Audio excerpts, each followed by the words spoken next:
नमस्कार, आप देख रहे हैं न्यूज 24। मैं हूं आप सभी के साथ विपनेश माथुर और तेजस 24 में आप सभी का स्वागत है। शुरुआत कर रहे हैं इस वक्त की बड़ी खबर के साथ जो कि जम्मू कश्मीर से आ रही है। जम्मू कश्मीर के शोपियां शहर में सुबह सुबह धमाके से ये पूरा इलाका दहल उठा है। जानकारी के मुताबिक शोपियां जिले के सिडो में किराए पर लिए गए एक वाहन में धमाका हुआ है और ये जबरदस्त धमाका हुआ है। इस ब्लास्ट में 3 जवान जख्मी हो गए हैं। तीनों जवानों को अस्पताल में भर्ती कराया गया है। सभी की हालत अभी नाजुक बताई जा रही है और मौके से तस्वीरें आप देख रहे हैं। जिस वाहन में धमाका हुआ है उसकी तस्वीर इस वक्त आपकी टीवी स्क्रीन पर, और ये जानकारी खुद कश्मीर के आईजीपी ने ट्वीट करके दी है। मामले की जांच लगातार की जा रही है। माना यह जा रहा है कि ये धमाका ग्रेनेड या फिर वाहन में पहले से लगाए गए आईईडी की वजह से हुआ है। ये वही गाड़ी है जिसमें ये जोरदार धमाका हुआ है, जिसमें 3 जवान घायल हो गए हैं जिनकी हालत नाजुक बनी हुई है। हादसे की वजह से ये हालात बने हुए हैं। एक्सक्लूसिव तस्वीर इस वक्त न्यूज 24 पर आप देख रहे हैं। शोपियां में ग्रेनेड धमाके में 3 जवान जख्मी हुए हैं जिनकी हालत नाजुक है और हादसे की वजह से ग्रेनेड फटने की खबर है कि वहां पर ग्रेनेड फटा है और ये जोरदार ब्लास्ट हुआ है। और उस वक्त जब ब्लास्ट हुआ तो वहां पर सुरक्षा कर्मी मौजूद थे जिसमें 3 जवान जख्मी हो गए जिन्हें अस्पताल में भर्ती कराया गया। आसिफ जुड़ गए इस खबर पर ज्यादा जानकारी लेकर। आसिफ, इसके पीछे किसका हाथ है और क्या मकसद था? देखिए, मध्य रात्रि को दक्षिणी कश्मीर के शोपियां सैदव जो गांव है वहां पर ये घटना हुई और जो नेचर ऑफ ब्लास्ट है, जब गाड़ी को देखा गया कि किस प्रकार से गाड़ी को नुकसान पहुंचा है और इससे क्योंकि क्षति भी काफी हुई है, 3 जवान इस धमाके में घायल हो गए जिसमें से एक की हालत नाजुक है और तीनों हॉस्पिटल में अभी श्रीनगर का जो army base hospital 92 base hospital है वहां पर उन्हें पहुंचा दिया गया है। और जो पुलिस के आला अधिकारी है उन्होंने कहा कि ज्यादा संभावना लग रही है कि ये आईईडी इम्प्रोवाइज्ड एक्सप्लोसिव डिवाइस पहले से ही फिट किया हुआ था गाड़ी में, क्योंकि प्राइवेट गाड़ी है और सेना ने हायर की थी ये अपने लिए और इसी गाड़ी में धमाका हुआ था। तो ज्यादा संभावना यही लग रही है कि ये पहले से ही मिलिटेंटों ने इसमें आईईडी लगा रखी थी और उसी में ये धमाका हो गया है। हालांकि पुलिस का कहना है कि अभी इस विषय में जांच जारी है और कोशिश की जा रही है कि जल्दी से पूरी तरह से फॉरेंसिक की मदद से पता लगाया जाए कि वाकई में ये आईईडी है या ग्रेनेड जो है उससे हुआ है या जो गाड़ी के अंदर बैटरी होती है उसकी वजह से कोई ब्लास्ट हुआ है। लेकिन ज्यादा संभावना जो है अभी सूत्रों के अनुसार आईईडी ब्लास्ट की है और ये पहले से ही गाड़ी में फिट किया गया था सेना को निशाना बनाने के लिए। जी आसिफ, इस पर अपनी नजर बनाए रखिएगा। अभी के लिए आपका शुक्रिया।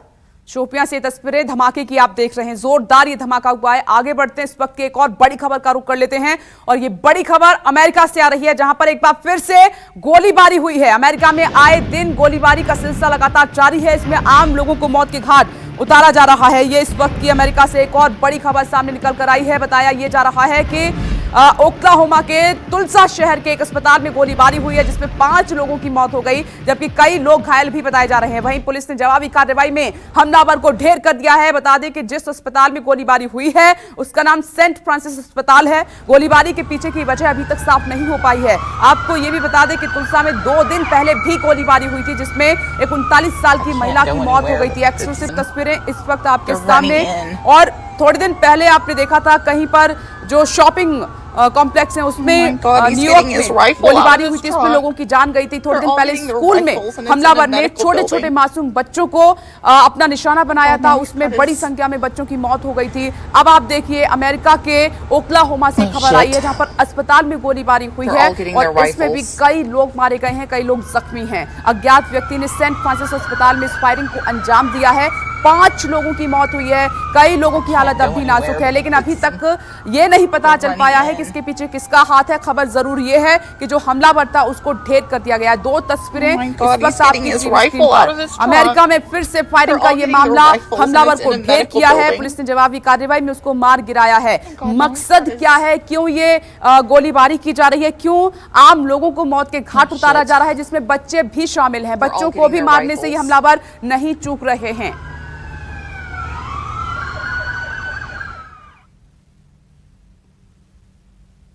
आगे बढ़ते हैं, इस वक्त की एक और बड़ी खबर का रुख कर लेते हैं तेजस 24 में। कांग्रेस अध्यक्ष सोनिया गांधी और राहुल गांधी को ईडी का समन। नेशनल हेराल्ड केस का यह मामला है, लंबे वक्त से चल रहा है। दोनों को ईडी ने पूछताछ के लिए बुलाया है। सूत्रीय बड़ी जानकारी दे रहे हैं कि सोनिया गांधी को 8 जून को बुलाया है पूछताछ के लिए ईडी ने, जबकि राहुल गांधी को आज पेश होने का नोटिस भेजा गया है। इस खबर पर हमारी नजर रहेगी। राहुल गांधी और सोनिया गांधी को नेशनल हेराल्ड केस में ईडी का समन हुआ है। राहुल गांधी आज पहुंचेंगे, ईडी ने उनको पूछताछ के लिए बुलाया, जबकि 8 जून को सोनिया गांधी को पूछताछ के लिए ईडी ने बुलाया है। कांग्रेस की अध्यक्ष सोनिया गांधी और पूर्व अध्यक्ष राहुल गांधी को ईडी ने समन भेजा है। सूत्रों के हवाले से खबर है कि सोनिया गांधी को 8 जून को जबकि राहुल गांधी को आज के लिए समन भेजा गया है। माना जा रहा है कि नेशनल हेराल्ड केस में ईडी ने दोनों नेताओं से पूछताछ के लिए बुलाया है। आपको बता दें कि साल 2012 में इस मामले को उठाया गया था, तब से लेकर इस मामले की जाँच चल रही है।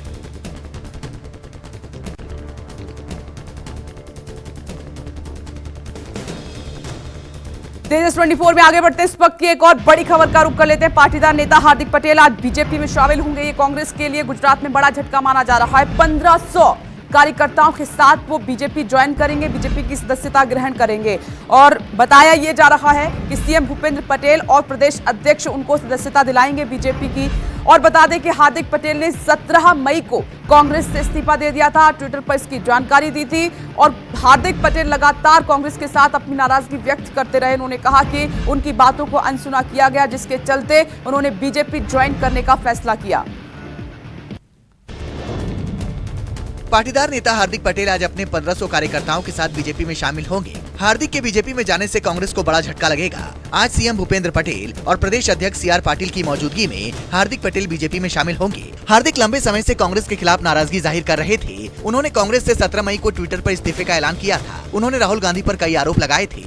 इस्तीफे के बाद से वह लगातार बीजेपी के कामों की तारीफ कर रहे हैं। गुजरात कांग्रेस के प्रभारी डॉक्टर रघु शर्मा ने हार्दिक पटेल के आरोपों को निराधार बताया। उन्होंने हार्दिक पटेल को अवसरवादी बताया। उन्होंने कहा कि उनके जाने से पार्टी की सेहत पर कोई प्रभाव नहीं पड़ेगा। वो तो अवसरवादी आदमी है, वो किसी के लिए कुछ बोल सकता है। राहुल गांधी जी के खिलाफ क्या स्टेटमेंट दिया उन्होंने। इस तरह के लोगों के जाने से पार्टी की सेहत पर कोई फर्क नहीं पड़ता। कांग्रेस ने बहुत उतार चढ़ाव देखे हैं। हरियाणा कांग्रेस को राज्यसभा चुनाव में क्रॉस वोटिंग का डर सता रहा है। कांग्रेस हाईकमान ने राज्यसभा चुनाव से पहले सभी विधायकों को दिल्ली बुलाया है। दिल्ली से उन्हें राजस्थान या छत्तीसगढ़ भेजा जा सकता है। हरियाणा में राज्यसभा की 2 में से 1 सीट पर पार्टी नेता अजय माकन को प्रत्याशी बनाया गया है। कांग्रेस ने क्रॉस वोटिंग से बचने के लिए सभी 31 विधायकों को दिल्ली बुला लिया है। कांग्रेस पार्टी चाहती है कि उसके विधायक किसी भी प्रकार की सौदेबाजी में न फंस जाएं। जयपुर में चल रहे 2 दिवसीय ट्रेनिंग कैंप के बाद कांग्रेस विधायक आज सभी समर्थक दल और निर्दलीय विधायकों के साथ उदयपुर पहुंचेंगे। सभी विधायकों को चार्टर्ड प्लेन से ले जाने की तैयारी हो रही है। उनके साथ सीएम अशोक गहलोत और राज्यसभा के दोनों उम्मीदवार मुकुल वासनिक और प्रमोद तिवारी भी साथ उदयपुर जाएंगे। कांग्रेस के तीसरे राज्यसभा प्रत्याशी रणदीप सुरजेवाला भी आज ही सभी विधायकों के साथ उदयपुर पहुँचेंगे। सभी विधायक उदयपुर के ताज अरावली होटल में रुकेंगे।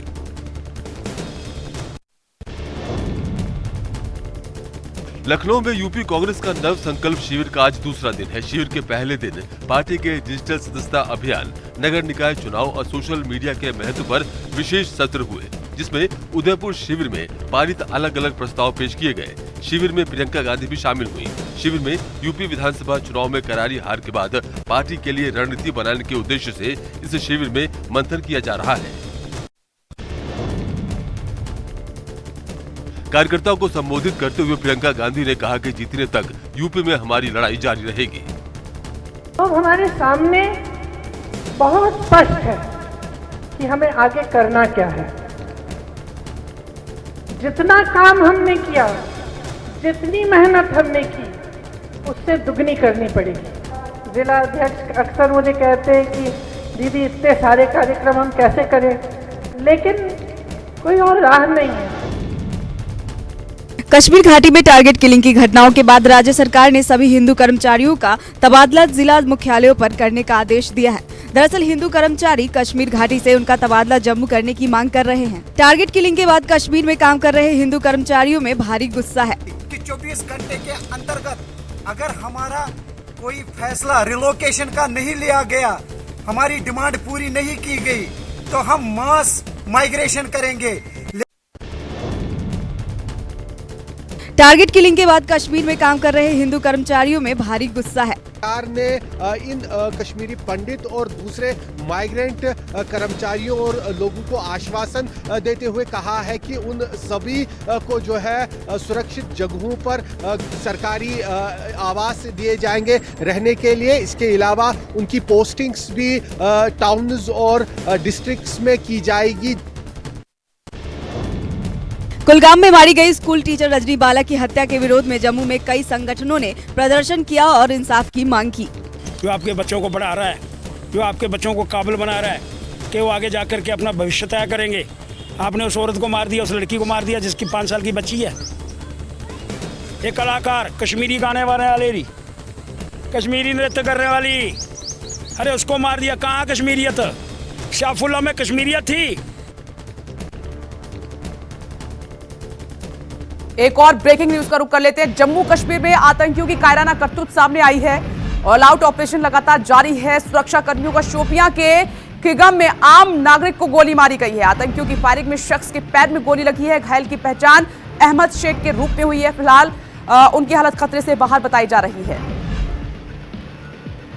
तो शोपियां से है ये बड़ी खबर। टारगेट किलिंग को अंजाम दे रहे हैं कायर। कश्मीर के शोपिया जिले के कीगम इलाके में आतंकियों ने एक आम नागरिक को निशाना बनाया। घटना कल देर शाम की है। आतंकियों की फायरिंग में शख्स के पैर में गोली लगी है, जिसे आनंद फानन में अस्पताल में भर्ती कराया गया है। घायल की पहचान गुलाम नबी शेख के बेटे फारूक अहमद शेख के रूप में हुई है।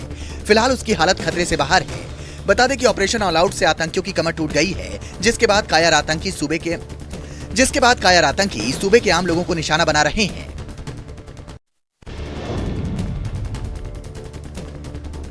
सिंगर सिद्धू मूसेवाला की हत्या के बाद वीआईपी लोगों की सिक्योरिटी घटाने के मुद्दे पर घिरी मान सरकार से पंजाब एवं हरियाणा हाई कोर्ट ने जवाब तलब किया है। अदालत ने एक याचिका पर सुनवाई करते हुए आज राज्य सरकार से रिकॉर्ड और रिपोर्ट पेश करने को कहा था। आपको बता दें कि पंजाब के पूर्व डिप्टी सीएम और अमृतसर सेंट्रल के पूर्व कांग्रेसी विधायक ओम प्रकाश सोनी ने इस मुद्दे पर हाईकोर्ट का दरवाजा खटखटाया है। और आज उत्तर प्रदेश के मुख्यमंत्री योगी आदित्यनाथ फिल्म देखेंगे। गृह मंत्री अमित शाह के बाद आज सीएम योगी देखेंगे फिल्म सम्राट पृथ्वीराज। और इस दौरान यूपी के कई मंत्री सीएम योगी के साथ मौजूद रहेंगे। इस वक्त की बड़ी खबर। और पृथ्वीराज चौहान पर बनी इस फिल्म की स्पेशल स्क्रीनिंग लखनऊ में लोक भवन ऑडिटोरियम में रखी गई है। इस मौके पर अक्षय कुमार, मानुषी छिल्लर भी नजर आएंगे। यूपी के सीएम योगी आदित्यनाथ आज अपने मंत्रियों के साथ पृथ्वीराज चौहान फिल्म देखेंगे। पृथ्वीराज चौहान के जीवन पर बनी इस फिल्म की स्पेशल स्क्रीनिंग लखनऊ में लोक भवन ऑडिटोरियम में होगी। इस मौके पर एक्टर अक्षय कुमार, एक्ट्रेस मानुषी छिल्लर और डायरेक्टर चंद्र प्रकाश द्विवेदी भी मौजूद रहेंगे। फिल्म का निर्देशन चंद्र प्रकाश द्विवेदी ने की है। फिल्म कल यानी कि 3 जून को सिनेमाघरों में रिलीज हो जाएगी। केंद्रीय गृह मंत्री अमित शाह ने दिल्ली की स्पेशल स्क्रीनिंग के दौरान सम्राट पृथ्वीराज फिल्म देखी। स्क्रीनिंग के दौरान अक्षय कुमार और मानुषी छिल्लर भी मौजूद थे। फिल्म देखने के बाद अमित शाह ने कलाकारों की जमकर तारीफ की। दोनों कलाकारों ने इसके अंदर जान डालने का काम किया है। और राजस्थान के और दिल्ली के राजाओं की सादगी को जो इतिहास में वर्णित है, उसको बहुत अच्छे तरीके से पुनर्जीवित किया है। सीबीआई ने आज फिर तृणमूल कांग्रेस के बाहुबली नेता अनुव्रत मंडल को तलब किया है। सीबीआई ने बीरभूम तृणमूल के जिलाध्यक्ष मंडल को गाय तस्करी के बाद अब चुनाव के बाद हिंसा के मामले में तलब किया गया है। मंडल को आज कोलकाता के उत्तरी बाहरी इलाके सॉल्ट लेक में सीजीओ कॉम्प्लेक्स में सीबीआई के कार्यालय में तलब किया गया है। मंडल इस सिलसिले में 2 बार सीबीआई के समन से बच चुके हैं। पिछली बार उन्हें 27 मई को सॉल्ट लेक में सीबीआई कार्यालय में उपस्थित होने के लिए कहा गया था।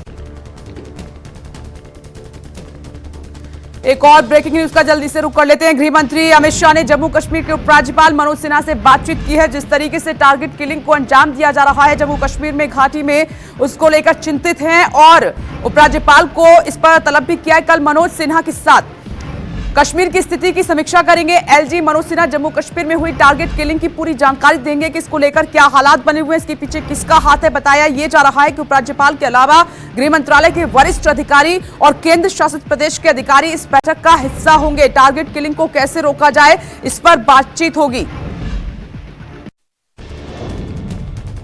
गृह मंत्री अमित शाह जम्मू कश्मीर के उपराज्यपाल मनोज सिन्हा के साथ कश्मीर की स्थिति की समीक्षा करेंगे। केंद्र शासित प्रदेश जम्मू कश्मीर के एलजी मनोज सिन्हा हाल ही में जम्मू कश्मीर में हुई टारगेट किलिंग को लेकर गृह मंत्री अमित शाह को जानकारी देंगे। बताया जा रहा है कि उपराज्यपाल के अलावा गृह मंत्री के वरिष्ठ अधिकारी और केंद्र शासित प्रदेश के अधिकारी बैठक में शामिल होंगे। साथ ही बैठक में टारगेट किलिंग पर चर्चा होगी। तेजस 24 में आगे बढ़ते हैं और इस वक्त की एक और ब्रेकिंग न्यूज का रुख कर लेते हैं। महाराष्ट्र से इस वक्त की खबर बड़ी है।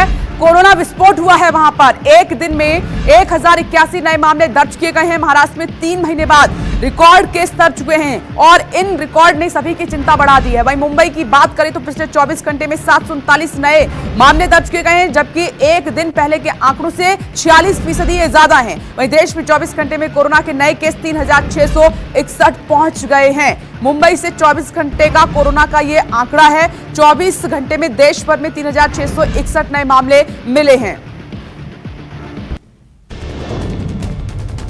महाराष्ट्र में कोरोना के बढ़ते मामले एक बार फिर से डराने लगे हैं। मुंबई में बुधवार को 739 नए मामले दर्ज किए गए, जो कि मंगलवार से 46% अधिक है। मंगलवार को शहर में 506 नए कोविड के मरीज मिले थे। इसी के साथ मुंबई की पॉजिटिविटी रेट बढ़कर 8.4% हो गई है। वहीं पूरे महाराष्ट्र में बुधवार को कोरोना के 1081 नए केस दर्ज हुए, जो कि 24 फरवरी के बाद एक दिन में मिले सर्वाधिक केस हैं। भारतीय टीम के पूर्व कप्तान सौरव गांगुली ने एक ट्वीट करके तहलका मचा दिया। गांगुली ने अपने ट्वीट से संकेत दिया कि वह बीसीसीआई के अध्यक्ष पद से इस्तीफा दे सकते हैं। गांगुली ने ट्विटर पर एक इमोशनल ट्वीट कर लिखा कि वे कुछ नया करने वाले हैं। क्या वो राजनीतिक पार्टी ज्वाइन कर सकते हैं? हालांकि उन्होंने तमाम अटकलों पर विराम लगा दिया और बताया कि वो बीसीसीआई के पद से इस्तीफा नहीं दे रहे हैं। वो सिर्फ एक नया education app world wide launch कर रहे हैं। प्रवर्तन निदेशालय ने मनी लॉन्ड्रिंग मामले में इस्लामिक संगठन पीएफआई और रिहैब इंडिया फाउंडेशन के खिलाफ बड़ी कार्रवाई की है। केंद्रीय जांच एजेंसी ईडी ने दोनों संगठनों के कम से कम 33 बैंक खातों को कुर्क किया है। ईडी का कहना है कि पीएफआई और आरएफआई को संदिग्ध स्रोतों से पैसे भेजे गए हैं। पीएफआई के खातों में 60 करोड़ रुपए से अधिक की राशि जमा की गई है। इसमें साल 2009 के दौरान 30 करोड़ रुपए से अधिक की रकम भी शामिल है। उधर पीएफआई ईडी की कार्रवाई को लेकर आज अपना पक्ष रखेगा। इस वक्त की एक और ब्रेकिंग न्यूज तेजस 24 में मूसेवाला हत्याकांड से जुड़ी हुई है। मूसेवाला हत्याकांड के बाद एक्शन में पंजाब सरकार नजर आ रही है और जांच में तेजी लाई जा रही है। एजीटीएफ चीफ की निगरानी में एसआईटी का पुनर्गठन किया गया है। एडिशनल कमिश्नर प्रमोद बान को एसआईटी का प्रमुख बनाया गया है और इससे पहले 3 सदस्यीय एसआईटी का गठन किया गया था। पंजाब के डीजीपी ने कहा है कि आरोपियों को जल्द गिरफ्तार हम कर लेंगे और इसीलिए एसआईटी का पुनर्गठन हुआ है। पंजाब पुलिस ने गायक सिद्धू मूसेवाला की हत्या की जांच में तेजी लाने के लिए एंटी गैंगस्टर टास्क फोर्स यानी एजीटीएफ के प्रमुख के निगरानी में एसआईटी का पुनर्गठन किया। अतिरिक्त पुलिस महानिदेशक प्रमोद बान को इसका प्रमुख बनाया गया है। पहले 3 सदस्यीय एसआईटी का गठन किया गया था, लेकिन अब इसमें 3 और सदस्य जोड़े गए हैं। पंजाब के डीजीपी ने कहा कि एसआईटी इस पूरे मामले की गहनता से जांच करेगी और आरोपियों को जल्द से जल्द गिरफ्तार करेगी। साथ ही जांच पूरी होने पर रिपोर्ट कोर्ट के सामने पेश करेगी। सिद्धू मूसेवाला हत्याकांड में पुलिस ने बड़ी कार्रवाई की है। पंजाब पुलिस को सीआईए स्टाफ ने फरीदकोट जेल में बंद कुख्यात गैंगस्टर सारस सिंह उर्फ मिंटू को हिरासत में लिया है। उससे पूछताछ के लिए प्रोडक्शन वारंट पर मंसा लेकर आया गया है। मिंटू अमृतसर का रहने वाला है। आरोप है कि गायक मूसेवाला हत्याकांड में मिंटू के इशारे पर वारदात में इस्तेमाल हुए वाहन मुहैया कराए गए थे। पुलिस को शक है कि सारस के इशारे पर ही हत्याकांड में कुछ गैंगस्टरों को शामिल किया गया था। पंजाबी गायक सिद्धू मूसेवाला की हत्या का आरोपी लॉरेंस बिश्नोई ने पंजाबी गायक की हत्या में किसी भी तरह की भूमिका से इनकार किया है। दिल्ली पुलिस के सूत्रों ने बताया कि पंजाबी गायक सिद्धू मूसेवाला की हत्या से जुड़ा गैंगस्टर लॉरेंस बिश्नोई पूछताछ के दौरान पुलिस का सहयोग नहीं कर रहा है। बता दें कि लॉरेंस बिश्नोई एक अलग मामले में दिल्ली की तिहाड़ जेल में सजा काट रहा है। दिल्ली पुलिस की स्पेशल सेल ने पुराने मामले में पूछताछ के लिए उसे अपनी हिरासत में लिया था, जिसमें उसने मूसेवाला की हत्या को लेकर गोलमोल जवाब दिए। किसान नेता राकेश टिकैत बुधवार शाम को पंजाबी सिंगर सिद्धू मूसेवाला के घर पहुंचे और उनके माता पिता से मिलकर शोक व्यक्त किया। राकेश टिकैत ने बताया कि सिद्धू मूसेवाला की हत्या से समाज का बहुत बड़ा नुकसान है, लेकिन उनके पिताजी बहुत हिम्मती हैं। उन्होंने सिद्धू की अस्थि विसर्जित करते हुए कहा कि अब मैं आंसू नहीं बहने दूंगा। सिद्धू गाँव में एक अस्पताल बनाना चाहते थे, उस सपने को पिता पूरा करेंगे। त्रिपुरा में सत्तारूढ़ बीजेपी आज राज्य में आगामी उपचुनाव के लिए अपने उम्मीदवारों की सूची घोषित कर सकती है। उम्मीदवारों की संभावित सूची को बीजेपी ने काफी पहले अंतिम रूप दे दिया था, जिसे पार्टी की कोर कमेटी की बैठक में मंजूरी दी जाएगी। त्रिपुरा उपचुनाव के लिए पार्टी ने कैलाश विजयवर्गीय, अशोक सिंघल और जयंत मल्ला बरुआ को प्रभारी नियुक्त किया है। मऊ के पूर्व विधायक व माफिया मुख्तार अंसारी के द्वारा विधायक निधि के दुरुपयोग मामले में कोर्ट में आज फिर सुनवाई होगी।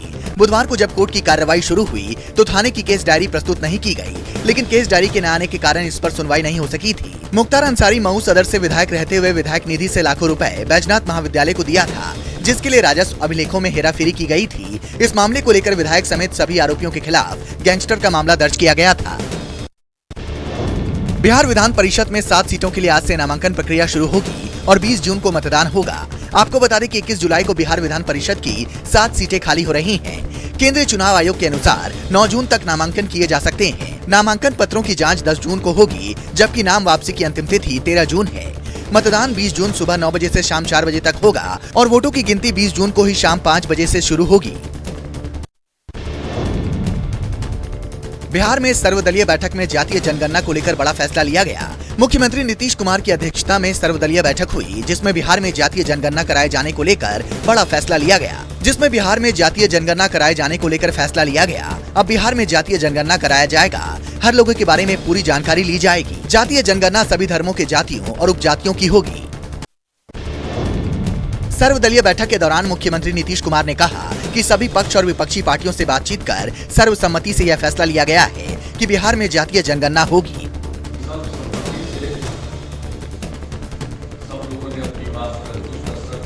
से ये निर्णय हो गया कि बिहार में जातीय आधारित गणना की जाएगी। बिहार में जातीय जनगणना कराने की सरकार के निर्णय के बाद अब क्रेडिट लेने की सियासत तेज हो गई है। बिहार के नेता प्रतिपक्ष तेजस्वी यादव ने कहा कि सबसे पहले जातीय जनगणना कराए जाने की मांग लालू प्रसाद यादव ने की थी। तो ये हम लोगों ने किया, उसके बाद कई देर विलम्ब हुआ। चलिए विलम्ब हुआ, क्या कारण था अब हमको उस पर नहीं जाना, लेकिन ये हमारी जीत है, ये लालू जी की जीत है और ये बिहार के गरीबों की, सभी लोगों की जीत है। बीजेपी राष्ट्रीय अध्यक्ष जेपी नड्डा का मध्य प्रदेश दौरे का आज दूसरा दिन है। जेपी नड्डा आज जबलपुर में संगठनात्मक कार्यक्रमों में शामिल होंगे। जेपी नड्डा के दौरे को लेकर बीजेपी नेताओं ने जबलपुर में व्यापक तैयारियां की है। नड्डा आज जबलपुर में स्थित अपने ससुराल पचपेड़ी भी जाएंगे। ससुराल में भी उनके स्वागत की पूरी तैयारी है। साथ ही वो पश्चिम विधानसभा के रानी दुर्गावती मंडल के संजीवनी नगर में मंडल बैठक को संबोधित करेंगे। केंद्रीय संस्कृति मंत्री जी किशन रेड्डी ने ज्ञानवापी कुतुब मीनार मंदिर मस्जिद को लेकर बयान दिया है। उन्होंने कहा कि जो कोर्ट तय करेगा वो मान्य होगा।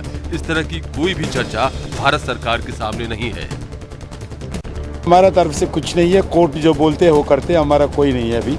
अभी कोर्ट जो भी बोलेगा, कोर्ट के निर्णय पर हम चलेंगे।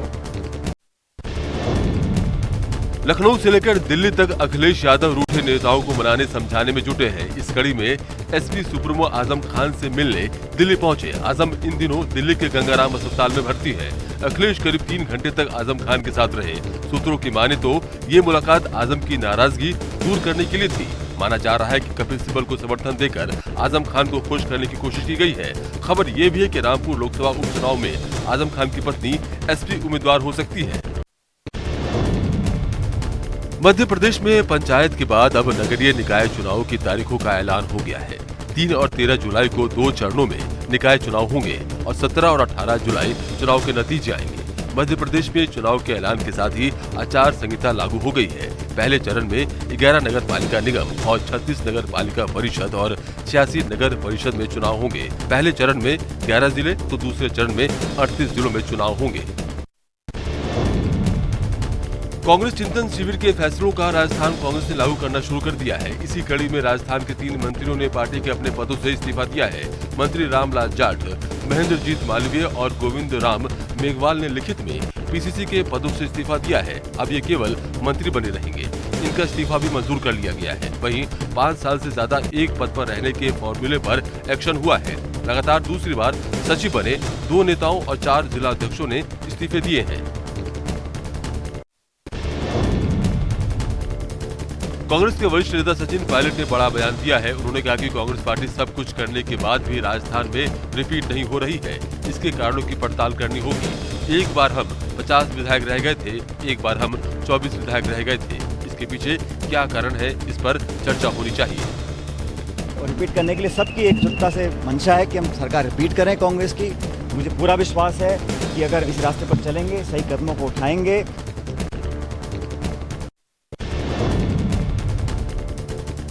राजस्थान से राज्यसभा की 4 सीटों के लिए चुनाव होने वाले हैं, लेकिन उससे पहले ही बहुजन समाज पार्टी ने राज्यपाल कलराज मिश्र और विधानसभा अध्यक्ष सीपी जोशी को पत्र लिखकर मांग की है कि कांग्रेस में शामिल हुए इन 6 विधायकों को चुनाव में भाग लेने से रोका जाए। ये मामला अभी कोर्ट में विचाराधीन है, लेकिन विधानसभा अध्यक्ष ने इनको मान्यता दे दी थी।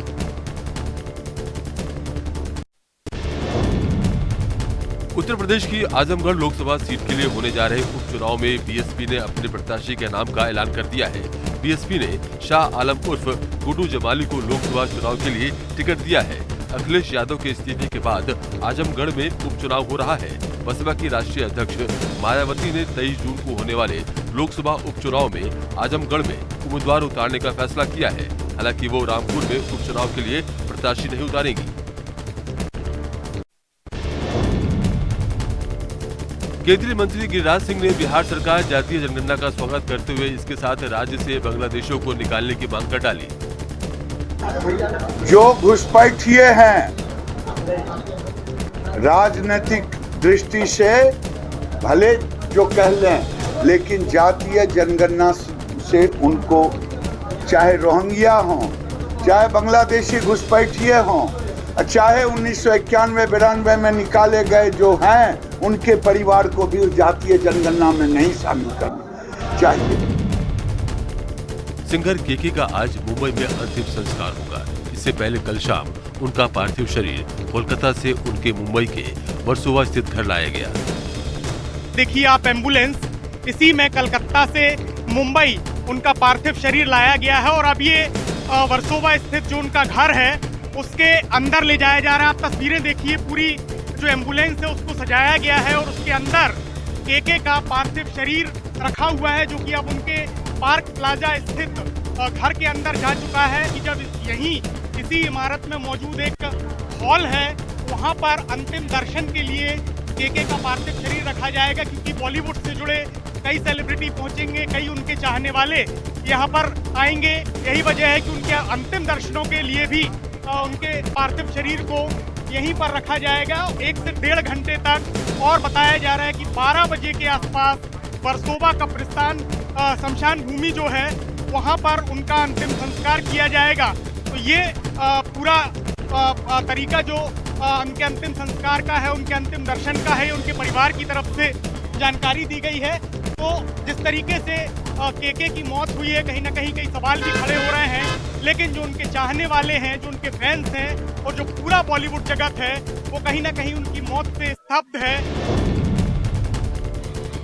8 जून को औरंगाबाद में शिवसेना की मास्टर रैली होने जा रही है, जिसको लेकर उद्धव ठाकरे की जनसभा का टीजर शिवसेना ने रिलीज कर दिया है। औरंगाबाद नहीं, संभाजीनगर। इस टीजर में बाला साहब ठाकरे के भाषण का एक हिस्सा है, जिसमें वो कह रहे हैं कि औरंगाबाद नहीं, संभाजीनगर मैंने नाम दिया है, शिवसेना ने नाम दिया है। औरंगाबाद नहीं, संभाजीनगर, अभी नव दिल्ली, शिवसेना नव दिल्ली। आईपीएल का 15वां सीजन खत्म हो चुका है। भारतीय टीम अब अगले मिशन के लिए तैयार है। साउथ अफ्रीका के साथ टीम इंडिया 5 मैचों की T20 सीरीज में खेलने वाली है। 9 जून से शुरू होने वाली इस सीरीज के लिए मेहमान टीम 4 दिन पहले भारत पहुंचेगी, जबकि टीम इंडिया के सभी खिलाड़ी आज दिल्ली पहुंचेंगे। सीरीज का पहला मुकाबला दिल्ली में ही खेला जाना है। साउथ अफ्रीका की टीम 9 से 19 जून तक 5 मैचों की T20 सीरीज खेलने के लिए भारत के दौरे पर रहेगी। हरियाणा में आगामी निकाय चुनाव में आम आदमी पार्टी ने दस्तक दे दी है। चुनाव के लिए आप ने अपने 13 उम्मीदवारों की सूची जारी की है। सबसे पहले भिवानी से इंदु, चरखी दादरी से शिवेंद्र सिंह, हांसी यशपाल सिंह, जींद से रजनीश और चीका से मनदीप कौर, कैथल से नीलम रानी को उम्मीदवार बनाया है। आपको बता दें कि बीते दिन ही जननायक जनता पार्टी अपने 8 उम्मीदवारों की घोषणा कर चुकी है। राज्य में 19 जून को 18 नगर परिषद और 31 नगर पालिकाओं में मतदान होना है। यूपी के चंदौली से मारपीट का एक वीडियो वायरल हो रहा है, जिसमें कुछ लोग एक व्यक्ति को पीट रहे हैं। दरअसल जो पीट रहे हैं वो दबंग है और जो पीट रहा है वो एक व्यापारी है।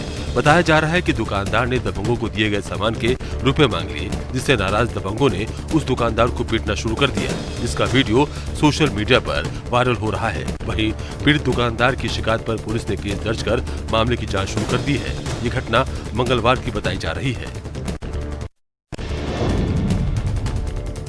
लुधियाना में अपराधियों के हौसले बुलंद हैं। ताजा मामला लोडवाला टोल प्लाजा का है, जहां स्कूटर और मोटरसाइकिल पर सवार 3 बदमाशों ने दिन दहाड़े हथियारों के बल पर बस को लूटने की कोशिश की।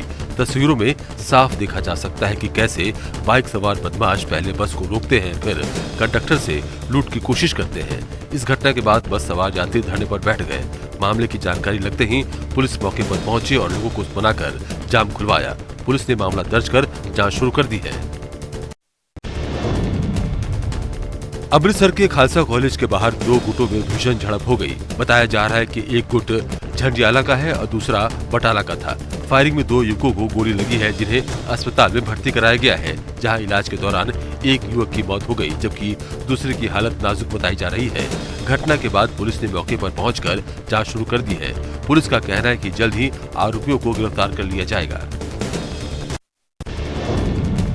राजस्थान के चित्तौड़गढ़ के बीजेपी के पूर्व पार्षद के बेटे की कुछ अज्ञात लोगों ने पीट कर हत्या कर दी। इसके बाद पूरे इलाके में तनाव है। मृतक की पहचान चित्तौड़गढ़ के गांधीनगर क्षेत्र निवासी रतन सोनी और पूर्व भाजपा पार्षद जगदीश सोनी के बेटे के रूप में हुई है। रतन की हत्या के खिलाफ प्रदर्शनकारी सड़कों पर उतर आए और बाजार बंद कर दिया। प्रदर्शनकारियों ने एक टेम्पो को भी आग के हवाले कर दिया। फिलहाल पुलिस ने कार्रवाई करते हुए 3 आरोपियों को गिरफ्तार कर लिया है। दिल्ली पुलिस ने बड़ी कामयाबी हासिल करते हुए एक बड़े किडनी रैकेट गिरोह का भंडाफोड़ किया है। पुलिस ने दक्षिणी दिल्ली में से एक किडनी रैकेट गिरोह का भंडाफोड़ करते हुए 10 लोगों को गिरफ्तार किया है। गिरफ्तार आरोपी से हुए शुरुआती पूछताछ के बाद आरोपियों ने 14 मामलों को अंजाम देने की बात कबूली है। बताया जा रहा है कि आरोपी गैंग ने हरियाणा के सोनीपत में ऑपरेशन थिएटर बना रखा था, वहीं से वो इस काले कारनामे को अंजाम देते थे। फिलहाल पुलिस आरोपियों से पूछताछ कर आगे की जाँच में जुट गयी है।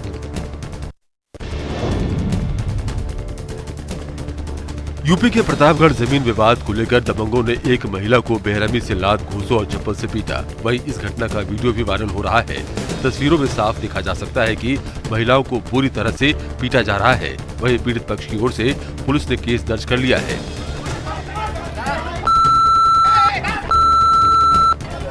वहीं मारपीट का ये वीडियो सोशल मीडिया पर वायरल हो रहा है। एमपी के ग्वालियर जिले के गुड़ागुड़ी नाके के पास पहाड़ी पर एक महिला के साथ गैंगरेप का मामला सामने आया है। इस घटना को 3 आरोपियों ने अंजाम दिया। आरोपियों ने महिला का वीडियो भी बना लिया है। घटना के बाद महिला अपने घर पहुंची और परिजनों को यह पूरी घटना बताई। आरोपी की पुलिस ने भी शिकायत दर्ज नहीं की। पीड़िता ने बुधवार को एसएसपी से शिकायत की। इसके बाद आरोपियों के खिलाफ केस दर्ज किया गया। पुलिस ने दोनों आरोपियों को गिरफ्तार कर जेल भेज दिया है। यौन उत्पीड़न के आरोपों का सामना कर रहे मलयालम फिल्म निर्माता एवं अभिनेता विजय बाबू बुधवार को सुबह कोची पहुंचे और पूछताछ के लिए पुलिस के समक्ष पेश हुए।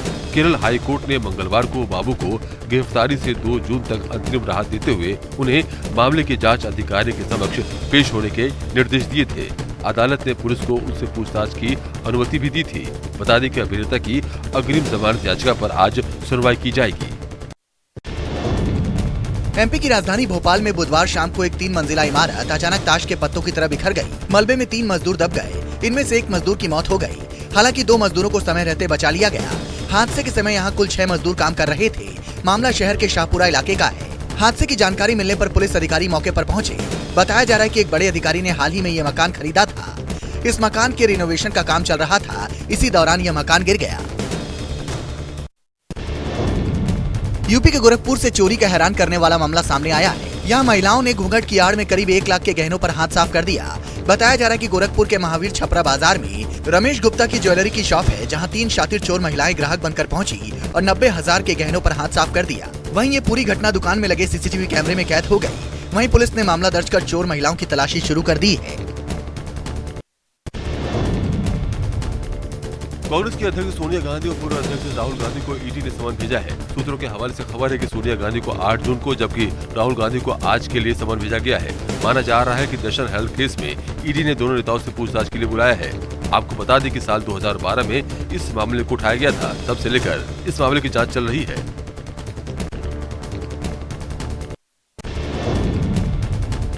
पाटीदार नेता हार्दिक पटेल आज अपने 1500 कार्यकर्ताओं के साथ बीजेपी में शामिल होंगे। हार्दिक के बीजेपी में जाने से कांग्रेस को बड़ा झटका लगेगा। आज सीएम भूपेंद्र पटेल और प्रदेश अध्यक्ष सीआर पाटिल की मौजूदगी में हार्दिक पटेल बीजेपी में शामिल होंगे। हार्दिक लंबे समय से कांग्रेस के खिलाफ नाराजगी जाहिर कर रहे थे। उन्होंने कांग्रेस से 17 मई को ट्विटर पर इस्तीफे का ऐलान किया था। उन्होंने राहुल गांधी पर कई आरोप लगाए थे। इस्तीफे के बाद से वह लगातार बीजेपी के कामों की तारीफ कर रहे हैं। गुजरात कांग्रेस के प्रभारी डॉक्टर रघु शर्मा ने हार्दिक पटेल के आरोपों को निराधार बताया। उन्होंने हार्दिक पटेल को अवसरवादी बताया। उन्होंने कहा कि उनके जाने से पार्टी की सेहत पर कोई प्रभाव नहीं पड़ेगा। वो तो अवसरवादी आदमी है, वो किसी के लिए कुछ बोल सकता है। राहुल गांधी जी के खिलाफ क्या स्टेटमेंट दिया उन्होंने। इस तरह के लोगों के जाने से पार्टी की सेहत पे कोई फर्क नहीं पड़ता। कांग्रेस ने बहुत उतार चढ़ाव देखे हैं।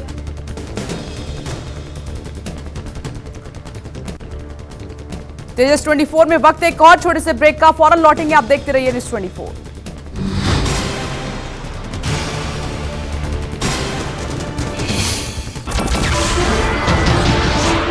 नमस्कार, मैं हूं मानक गुप्ता। अगर आपको हमारा ये वीडियो पसंद आया हो तो इसे लाइक और शेयर जरूर करें और हां, हमें सब्सक्राइब और फॉलो करना ना भूलें ताकि आप देश और दुनिया की कोई खबर मिस ना करें। तो जुड़े रहिए हमारे साथ और देखते रहिए न्यूज़ 24।